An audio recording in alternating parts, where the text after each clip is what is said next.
If you want guaranteed open rates of 70+% on all of your cold email campaigns, you're in the right place. Watch this video and I promise you're going to learn all of the secrets that we use through my lead gen company, through my #1 ranking PR firm, to guarantee that every single campaign that we start has a 70% plus open rate.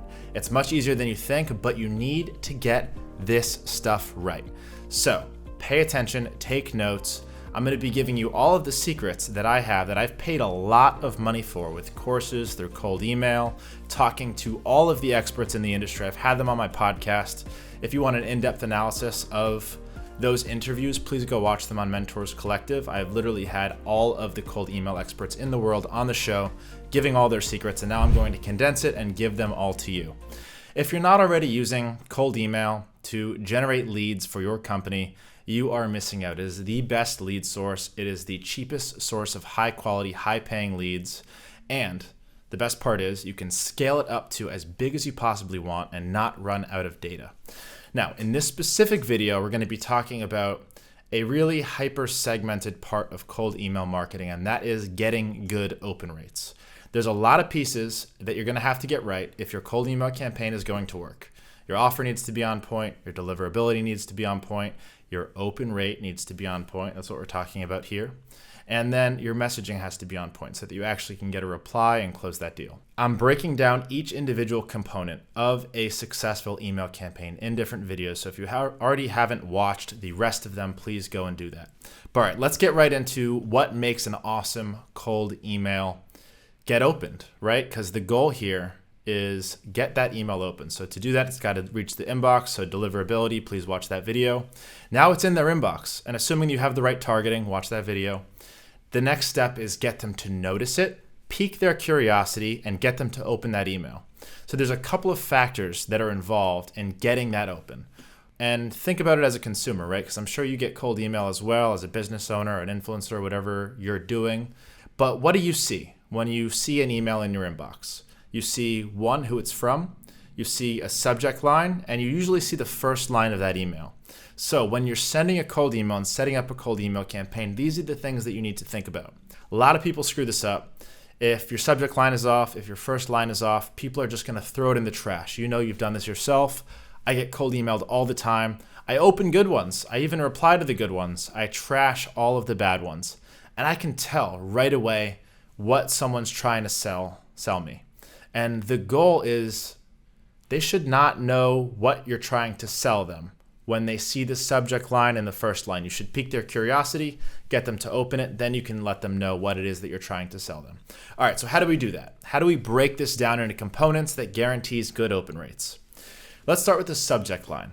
We have split tested hundreds of subject lines. I'm not kidding. We've split tested hundreds. And if you haven't already done split tests, please do that. I will say we've come down to using one of like 3 subject lines that works really well. And our main email call to action is we're trying to book calls for our PR agency. We're the #1 ranked firm in the entire country. Otter PR, go look on Clutch, go look on G2, go look on UpCity. We're #1 across the board. And we've done that through cold email. And if you follow to the end, I'm going to tell you exactly the one that we use. But here's how to think about the subject line first. So you don't want to give away all of your goodies in one basket. You don't want to say, I want to sell you social media services, or I want to sell you ads in the subject line. Why would they open that email? They know exactly what you're trying to sell them. They're just going to put that in the trash. Or if they're genuinely in pain and need someone who wants to sell them ads, maybe they'll open that email. But again, why give that away in the subject line when you can give it away in the content?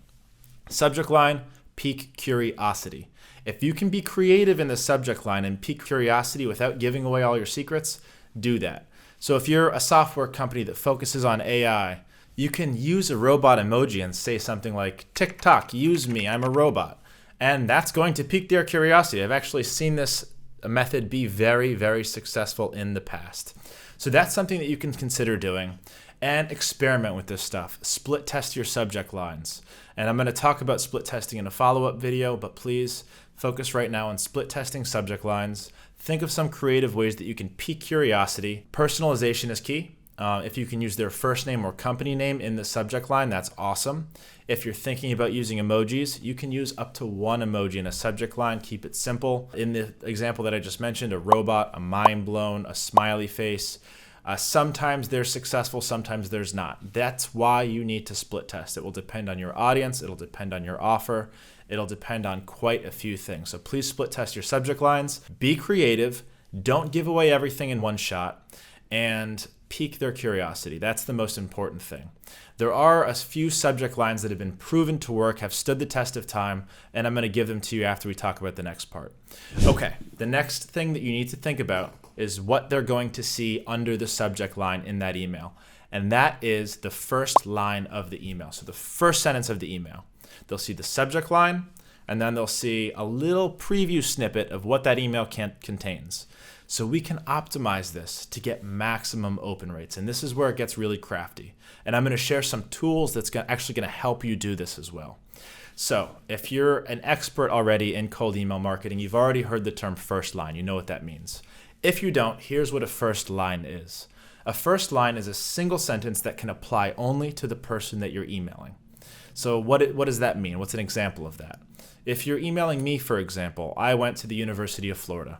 If you say, hey, saw you went to University of Florida, go Gators, congratulations on your recent win. I'm like, oh, wow, they actually know who I am. They researched me. They put a little bit of extra effort in as opposed to just personalizing with my name and company, which everybody does. That's free. It's easy. It's not enough anymore.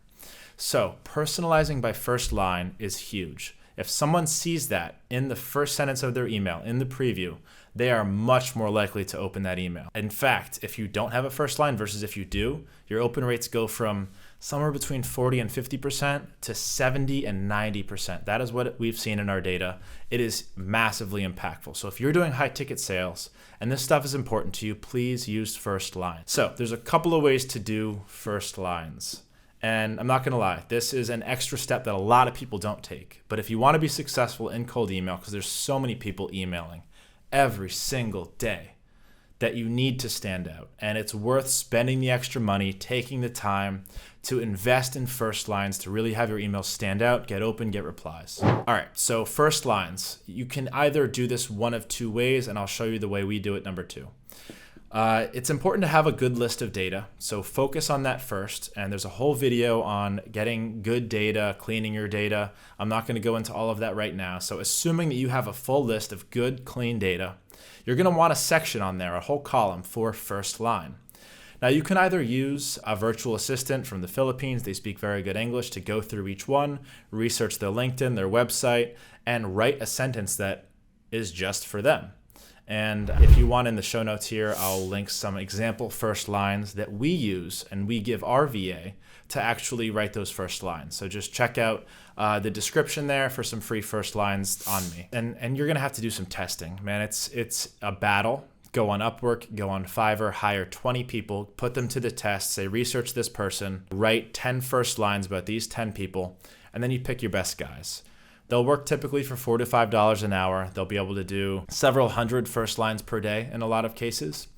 And that's a pretty cost-effective way. Usually you can get them between 20 and 30 cents per first line, which is actually not so bad considering what the ROI is going to be on that open rate and on the reply rate and on the quality of the replies, because people really appreciate you going the extra mile.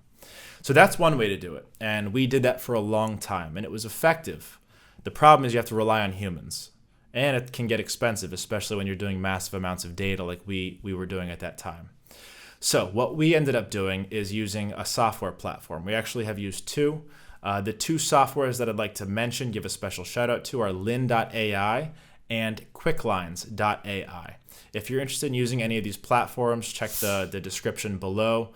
And there's a link just to go check those out, see if they're a good fit for you. What you'll do with these platforms, how they are so powerful and so helpful, is you import your list into the platform. It will go through it, use an AI copywriting tool specifically designed for first line writing. And it will actually generate first lines for your entire list, but not just one, it'll generate multiple. So that you can choose from different types of first lines involving where they went to school, their mascot, Really cool stuff. It'll actually scrape through their LinkedIn, look for recent achievements, recent blogs that they posted, and it's unusually powerful. It's very, very cool what AI can do nowadays. This costs about 10 cents per first line, so about half the price of a human, and it's a lot more scalable. So you can do this in bulk. You can do this all at once. You don't have to rely on a human. You don't have to check it nearly as much because you know exactly what it's doing. So this is something that I recommend. This is something that we do. So check the description here, check on that link, and see if it might be a good fit for you. The downside to using first lines is sometimes humans make mistakes, technology makes mistakes, and it'll spit out a first line that isn't necessarily relevant to the contact that you're emailing.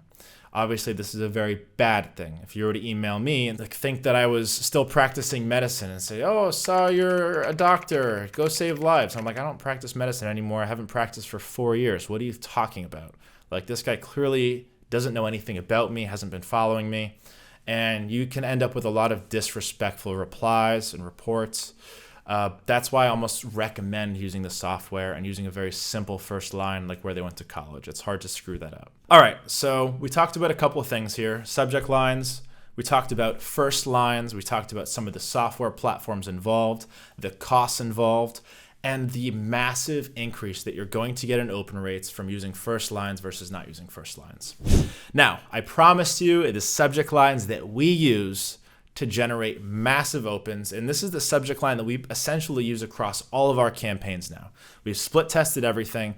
This just works. It's really simple, and you can use it for almost any campaign in any industry to any consumer. Here's what it is. You ready for it? This scared my dog.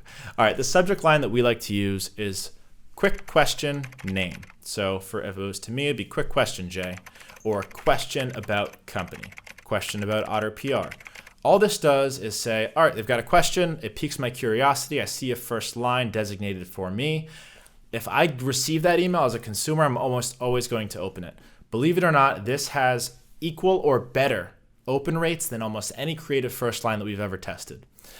The problem with this is it's becoming oversaturated. People like me are telling people like you, you're going to tell the next guy and the next guy and the next guy. And before you know it, and you may notice this yourself, you're going to be seeing a ton of emails coming in at that same subject line. And once that happens, it's going to die. And we're going to come up with the next best one. So you're going to have to keep following the content to know what's working in the future as well. But right now, I will tell you that is working very well. We're getting between 70 and 80% open rates on all of our campaigns, almost a 5% reply rate on our campaigns. And if you want to see how we're getting 5% replies, because the industry standard for a good campaign is 1% replies, we're getting 5. So if you want to see how, you need to subscribe to the channel. Seriously, the content that I'm giving away, the secrets that I'm telling you in these videos is stuff that I've paid almost $100,000 for in courses. I've interviewed all of the experts, and I am not asking you to pay for a single thing other than your finger hitting that bell notification, hitting that subscribe button, and hopefully that like button. So if you appreciate the value that I'm giving you here, please seriously subscribe, like, hit the bell notification so you never miss another video like this. And what are the costs of not hitting that bell notification? Your competitors are going to get this information instead of you, and you are going to suffer for it. All right, I hope this video was helpful. Please watch the other videos on cold email marketing. They're just as good, just as packed. It's not just one piece that's going to make your email campaign successful. It is all of the parts combined. Deliverability, subject lines, content of the email. Every single thing works together to make it a successful outbound campaign. So watch all the videos, hit the bell notification. I'll see you in the next one.